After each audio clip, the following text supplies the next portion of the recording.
Io ho sempre sentito che quello che dovevo fare nella vita è portare il rispetto della cultura della vita contro la cultura dello scarto, che è originata dai pregiudizi che io oso definire il cancro della società e le paralisi del cuore. Il pregiudizio è qualcosa che ti impedisce di vedere l'altro come donna e che ti impedisce anche di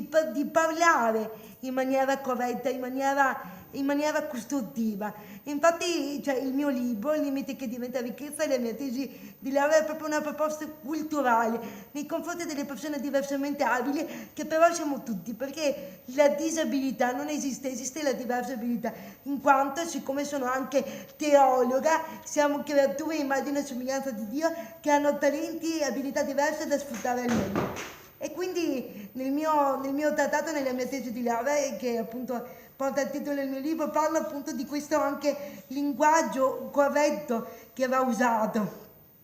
nei confronti di tutte le persone, appunto, perché il deficit non appartiene alla persona ma a ciò che la circonda. Esistono i fattori handicappanti, le barriere, le rampe, i gradini, cioè tutto quello che impedisce alla persona di vivere in maniera agevole. Infatti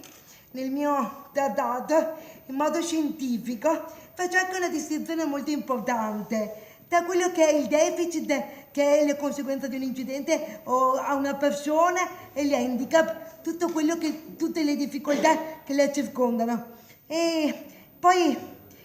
parlo di due figure molto importanti che sono proprio ad appoggio di questa teoria che è la vita, che sono Giovanni Paolo II e Jean Vanier. Giovanni Paolo II definiva le persone diversamente abili portatori di un'abilità differente e anche maestri di umanità, che non devono aspettarsi tutto dalla società, ma che devono essere parte attiva della società e essere accolte anche dalla Chiesa. La Chiesa deve essere grembo accogliente, cioè proprio nell'etica della dinamica del dono. Perché non è che la persona diversamente abile è persona, quindi ha un'intelligenza, ha una dignità, ha diritto di vivere una vita vera. Porto la voce di chi non ha voce, ho questo onore e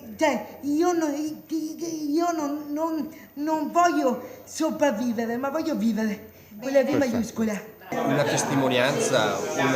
un modo diverso di vedere appunto i limiti che possono esserci nel mondo della disabilità, ma invece con questa tesi, con questo